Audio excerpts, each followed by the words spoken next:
Queridos irmãos e alunos da Escola Dominical, que vai ser realizada agora dia 18 de janeiro de 2026, eu quero deixar algum cumprimento aqui para o elevo e crescimento desta aula, que eu tenho o título O Pai Envia o Filho.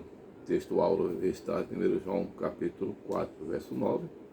Verdade prática, diz assim: que enviou o seu Filho, revela o amor do Pai e a perfeita unidade da Trindade no plano da salvação, garantindo a redenção e a adoção dos crentes.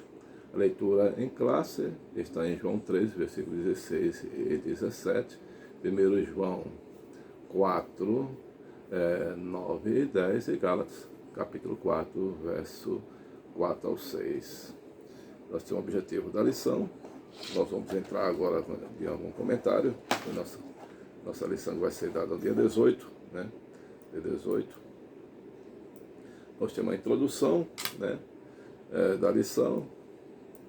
Nós temos aqui o primeiro tópico, fala do amor de Deus, do envio do amor do Pai. O amor incondicional do Pai, que está em João 3,16, o envio de Jesus, Filho unigênito do Pai, é a maior demonstração do amor de Deus ao mundo. Nós temos também, ele amou o mundo rebelde e perdido, o mundo sendo rebelde e perdido, ele amou mesmo esse mundo e enviou o seu Filho, né? Você vai ler lá no Evangelho de João, capítulo 3, verso 17. Também este amor alcançou toda a humanidade incondicionalmente, plenamente gracioso de Deus, o sacrifício absoluto de Jesus, o seu Filho, e lá em Efésios capítulo 2, versículo 4 ao 5. Né? Plenitude dos tempos significa referência e época da primeira à vinda de Cristo. Plenitude do tempo. Gálatas 4:4 geralmente é considerada no sentido tanto do tempo estabelecido por Deus, como da prontidão das condições mundiais, né, para a vinda de Cristo. Incondicional significa que não está sujeito a qualquer tipo de condições ou não depende das circunstâncias integral. Nós vamos adiantar aqui esse subsídio da lição. É a iniciativa plena soberana de Deus. Nós temos a iniciativa soberana de Deus, está nessa lição também, que é, antes da queda do Éden, Deus traçou um plano de redenção. Está escrito lá em Efésios capítulo 1, versículo 4 e 5. Anterior da fundação do mundo, o Filho já estava destinado para a nossa salvação. Né? Você vai encontrar em 1 Pedro, capítulo 1, do verso 18 ao 20. Deus tomou a iniciativa de enviar o Salvador.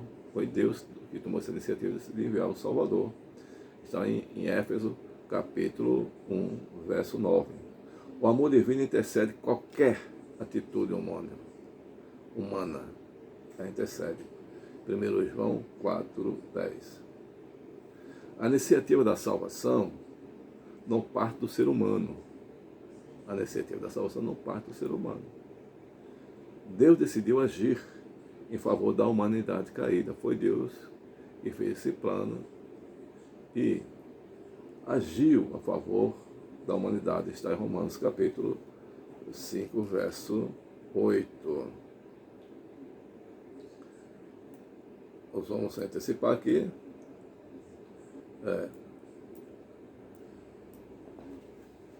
O envio do Filho e a Trindade, né? O Pai ofereceu uma dádiva mais preciosa, seu Filho, unigênito, para que por ele vivamos. 1 João capítulo 4, verso 9. Essa doação não implica hierarquia da Trindade. Ela não implica. O Pai, o Filho, o Espírito Santo, possuem a mesma natureza divina. Você vai encontrar isso no Evangelho de João, capítulo 1, verso 1, João, no Evangelho 10, 30, e João, no Evangelho 14, 26. A distinção é funcional, relacionada ao plano da salvação. O Filho é enviado para realizar a redenção.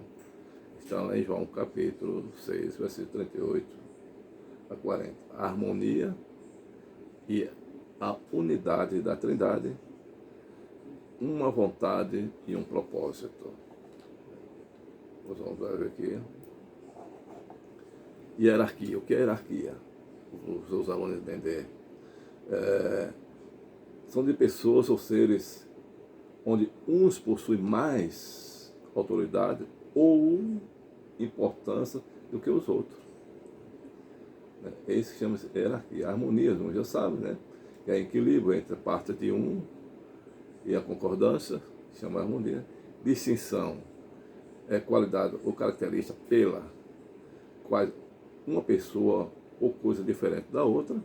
Propósito significa a intenção de fazer ou deixar de fazer alguma coisa. Né? Nós vamos aqui partir para mais, para esse vídeo ficar muito longo, né?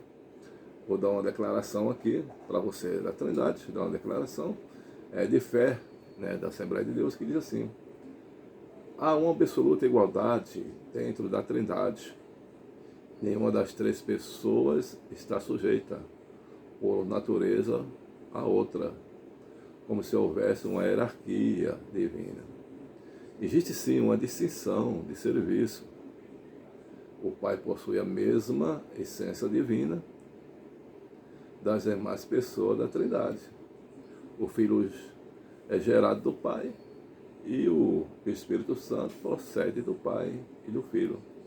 A paternidade é o papel, né, da primeira pessoa da Trindade, o que opera no Filho e no Espírito Santo. O Pai proclamou a palavra criadora e o Filho executou. O Pai planejou a redenção e o Filho, ao ser enviado ao mundo, realizou-a. Quando o Filho retornou ao céu, o Espírito Santo foi enviado pelo Pai e pelo Filho como o Consolador e o Ensinador. Né? A subordinação, ou seja, subordinação do Filho não compromete a sua deidade absoluta. Da mesma forma, a subordinação do Espírito Santo ao ministério do Filho, do Pai, não é sinônimo de inferioridade. Está entendendo? Nesse mistério sublime, contemplamos a Trindade, o Pai amando o Filho e oferecendo ao Espírito Santo, aplicando três pessoas em um só propósito: revelar o amor eterno de Deus. Então aqui está explicado o que é a Trindade, né? Não tem hierarquia entre eles. O Filho na plenitude dos tempos, a preparação histórica e religiosa, o envio de Cristo não foi um plano improvisado, mas um desígnio eterno, cumprido na plenitude dos tempos. Você vai em Gálatas 4:4. A vida do Messias se deu num tempo determinado do Pai, Romanos 5:6. Historicamente, né, o domínio romano construiu estradas e rotas comerciais que contribuíram para a disseminação do Evangelho, para facilitar o Evangelho. Né? A cultura grega unificou o mundo por meio do grego koiné, tornando possível a escrita do Novo Testamento, os irmãos sabem, em uma língua conhecida popular da época. O judaísmo, apesar da rejeição dos líderes entre o povo, a expectativa messiânica estava elevada. Deus preparou um cenário para a chegada do Salvador. Isso é em Atos 17, verso 16. Né? O desígnio dos tempos, o desígnio eterno. O que é desígnio? Significa plano, propósito ou intenção sempre existiu, concebida antes da criação e que permanece imutável através de todos os tempos. Esse é o desenho.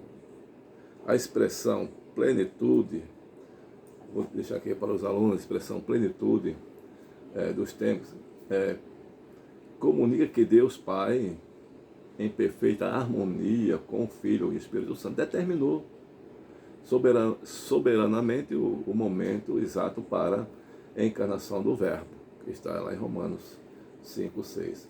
Preparação ao ambiente, preparou o ambiente, né, para a encarnação de Cristo. É uma clara demonstração do governo soberano de Deus sobre o movimento, a movimentação da humanidade, né? Nasceu lá em Belém, os irmãos sabem. Nascido sob lei, ele cumpriu toda a lei. Gálatas capítulo 4, verso 4, parte B. O filho veio nascido de mulher, nascido sob a lei, está escrito. Nascido de mulher reafirma que Cristo assumiu a nossa natureza humana. Você vai encontrar em Hebreus capítulo 2, verso 14, Filipenses 2, verso 7 a 8. Ele experimentou a fraqueza humana, exceto o pecado. Hebreus 4, 15. Jesus cumpriu todas as leis, a exigência da lei mosaica, né? Ele cumpriu, você vai encontrar lá no Evangelho de Mateus capítulo 5, verso 17. Ele foi o único homem que cumpriu plenamente a lei de Deus. 1 Pedro 2, 22. A sua vida de obediência foi necessária para que pudesse oferecer sacrifício perfeito a favor dos pecadores. Você vai encontrar lá em Hebreus capítulo 7, versos 26 e 27. Como adiantar, para não esse vídeo ficar muito longo, né? O homem, ele prometeu a ordenança, como homem, ele submeteu-se à ordenança da antiga aliança. Cumpriu todos os preceitos legais que os homens jamais conseguiram obedecer. Assim, ele o qualificou como um único homem, sem culpa, apto a oferecer como sacrifício, substituto por aquele que estava condenado pela mesma lei. Romanos 8, 3 e 4. A adoção de filho, isso aqui é interessante, vou mostrar aqui a adoção de filho. Ele nos adotou. A obra do filho concedeu a posição do filho adotivo, que está em Gálatas 4, 5, vocês vão ler lá. Cristo é o único filho de Deus, por natureza. No Evangelho de João 8, 1, 18. Os crentes tornaram-se filhos por adoção. João 1, 12 e 13. Foi do agrado de Deus inserir o plano da salvação que os salvos fossem adotados como filhos. Efésios 1, 5. O Espírito de adoção habilita os salvos a clamar Abba Pai. Gálatas 4, 6. Abba Pai indica respeito, confiança. Lá em Marcos capítulo 14, versículo 36. Essa adoção e intimidade é aplicada pelo Espírito Santo. 8, 15 e 16. Eu vou ler um comentário aqui, alguns comentários sobre a adoção aqui, para vocês entenderem historicamente sobre a adoção de filho. Vamos ler aqui, ó. A fé no Filho de Deus unigênito oportuniza o crente a experiência espiritual de se tornar filho de Deus por adoção. Trata-se de uma adoção aplicada pelo Espírito Santo e que endossa o propósito do Pai na criação, isto é, que Ele não nos fez para sermos apenas uma das suas criaturas, e sim para que nós desfrutássemos dos privilégios e da sua presença e tornássemos herdeiro das riquezas e da graça, né? Está na revista do Ensinador. Mas todas as coisas, quanto receberam, deu-lhe poder de seres filhos de Deus, aos que creram, né? Vou ler aqui um comentário aqui sobre como era a adoção no tempo da lei antiga, para vocês poderem entender o que é adoção. Nós estamos evitar cumprir, não vamos terminar. Segundo a lei romana, o filho adotivo tinha todos os direitos legais, as propriedades de seu pai, mesmo que anteriormente tivesse sido um escravo. Ele não era filho da segunda classe. Ele era igual a todos os filhos biológicos. O adotivo, na família de seu pai, como filhos adotivos de Deus, nós temos, como Jesus, todos os direitos e recursos de Deus. Como herdeiro de Deus, podemos edificar a Ele, nos deu a nossa identidade como filho. Quer dizer que na lei romana, quando um pai adotava um filho adotivo, ele tinha mesmo direitos legais como um filho biológico, né? Mesmo que o segundo pai, o pai biológico existisse, mas fosse adotado por outra pessoa, ele tinha o mesmo direito. Assim foi Deus, fez conosco, através do seu Filho, Jesus Cristo, nosso Salvador. Jesus nasceu de mulher, ele era humano, ele nasceu como judeu, sujeito à lei de Deus, e cumpriu perfeitamente. E assim Jesus era o sacrifício perfeito, porque, embora fosse plenamente humano, né, jamais pecou. A sua morte comprou a liberdade para nós, e éramos escravos do pecado, para que pudéssemos ser adotados por Deus. Aqui está, né, esse... Bom, agora no plano, para o vídeo está muito comprido, vamos aqui, a Trindade no plano da salvação, a vontade do Pai realizada pelo Filho. O Filho veio ao mundo para cumprir a vontade do Pai. João 6:38. Essa vontade é João 6:39-40. A obediência de Jesus revela plena submissão ao Pai. João 8:9, Evangelho. Essa obediência alcançou o clímax na entrega voluntária de sua vida por amor. Você vai encontrar lá em Filipenses 2:8.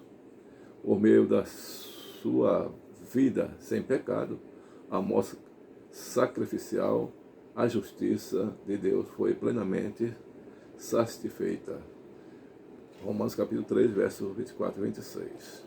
Nós vamos ler, adiantar aqui, né? Vamos ter a expedição exclusiva do Filho. Vamos aqui. O Filho único, caminho, acesso ao Pai. Então, no capítulo 14, verso 6 diz que eu sou o caminho, a verdade e a vida, né? O caminho para o Pai passa pela aceitação de Jesus. 1 Timóteo 2:5. A salvação ocorre unicamente por meio da fé em Cristo. Só por Ele, né? Atos 14:12. Ou Atos 4:12. Estou correndo aqui para ganhar tempo, mas os irmãos estão entendendo aí, né? A aplicação da salvação do Espírito. Aplicação do Espírito. Jesus disse ao Espírito: viria para convencer ao mundo. João 16, do 8 ao 11. O Espírito ensina a verdade, regenera os pecadores, sela os que creem, opera a santificação progressiva e assegura a perseverança dos crentes. Você vai encontrar lá em João 14, 26, Tito 3:5, a carta aos Efésios 1:13, 2 Tessalonicenses 2:13, Filipenses 1:6. Foi enviado para testificar de Cristo. Foi enviado para testificar de Cristo. O Espírito Santo foi enviado para testificar de Cristo. Você vai encontrar lá em João 15, de 26. E você vai encontrar em João 16, do 13 ao 14. Nós temos aqui a complementação. A conclusão aqui é: o envio do Filho pelo Pai revela o amor eterno de Deus e destaca a unidade da Trindade na obra da salvação.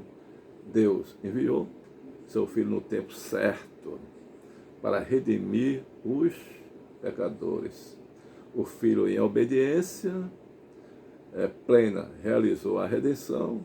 O Espírito Santo aplica a salvação aos corações dos crentes. Vou fazer um comentário aqui, para que sirva para você. Reafirmando o Novo Testamento, sem derramamento de sangue, não há remissão. Isto é chamado propiciação, o ato de apaziguar a ira divina e satisfaz a santidade da justiça de Deus. Né? Aqui está, você lê lá em 1 João capítulo 4, verso 10. O conteúdo da lição, vou deixar para você já pronto aqui, o conteúdo da lição, né? Você responder, que diz assim, revisando o conteúdo, o que significa afirmar que a iniciativa da salvação é um ato da soberania de Deus? Onde está essa resposta? Então você vai responder. Significa que a salvação começa com a iniciativa amorosa e soberana de Deus e não do ser humano. Segunda pergunta, do ponto de vista histórico, que fatos corroboram que era chegado o momento exato para a execução do plano redentor de Deus para a humanidade? Aqui está a resposta. A dominação romana, a língua grega comum, a expectativa messiânica entre os judeus criaram um cenário ideal para a vinda de Cristo. A terceira pergunta, o que significa a declaração nascido sob a lei? A resposta é essa, Jesus veio como homem, cumprindo plenamente a lei de Deus e sem transgredi-la. Quarta pergunta é, qual vontade do Pai é realizada pelo Filho? Que todos aqueles que o Pai deu ao Filho recebam a vida eterna e não se percam. A quem tem uma pergunta é essa, né? Porque a mediação entre o ser humano e Deus é um ato exclusivo do Filho. Porque somente Cristo revela plenamente o Pai e oferece o sacrifício perfeito que satisfaz a justiça divina. Aqui deixei alguma explicação, corrido, 23 minutos, para o seu conhecimento, elevo espiritual da lição que você dado no dia 18. Que Deus abençoe e você tenha uma ótima aula.